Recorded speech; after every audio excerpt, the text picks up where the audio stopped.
Hi, my name is Ellie, and I am one of the supervisors at the Digital Media Studio here at the Student Innovation Center. And today we're going to kind of go through some podcasting 101 tips and tricks, and then I'm also going to tell you a little bit more about the space that we have here at the Student Innovation Center. In the large studio, we have a bunch of different opportunities that you can use the space for. You can use it for photography, videography. We have 4 broadcast cameras there, and then we also have Sony cameras that you can utilize in the space as well. We also have different mics that you can use too.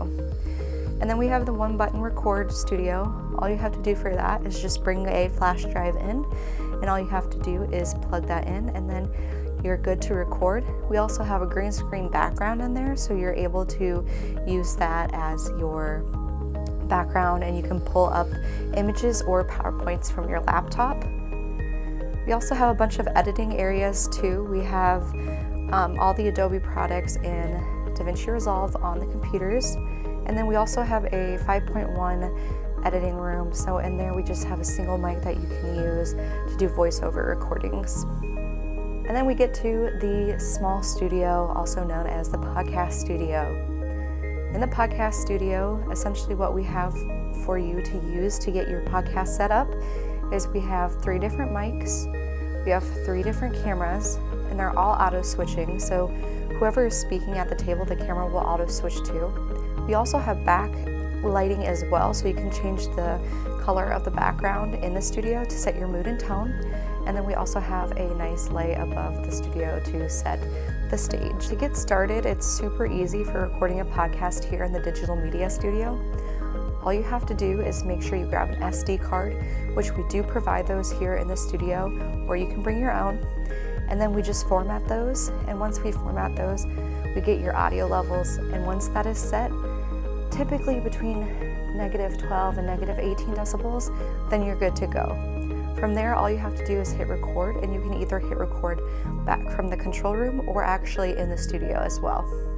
Some tips and tricks in terms of actually making a podcast is make sure that you have some notes typed out in regards to the intro, your middle part or the climax of your podcast, and then the ending, how you want to wrap it up and finish it up. In this podcasting guide, you should find more information and tips and tricks on how to make your podcast the best that it can be. The best part is there's always a supervisor on staff here at the Digital Media Studio, and we're always here to help and set you up. One really cool thing about the cameras here in the podcast studio is they can zoom in, change colors, and focus, so we can adjust that again to the mood and tone of the podcast that you are trying to create. Most podcasts in the United States are about 30 to 45 minutes long. That is typically what I would recommend just to get started. The best part is you can do as many takes as you want in this room and get as comfortable as you need. Make sure that you research a little bit before about your podcast, and if you're interviewing, have some questions that you are ready to ask. And then make sure that you also clarify the name and the pronunciation of names prior to your podcast. When you're done filming your podcast, all that you need to do is just grab the SD card, and from there you can put the file onto your SciBox, onto a hard drive, whatever works for you. Majority of the times, people will upload their podcasts to Spotify, YouTube, Apple Podcasts. We'll also have more references in the LibGuide about some tips and tricks of where you can upload when you are done. Hopefully this quick overview has been really helpful for you, and I hope that you guys can come visit the Digital Media Studio here at the Student Innovation Center. Again, the best part is you don't have to know anything about podcasts. You can come in and a supervisor will assist you. Thank you guys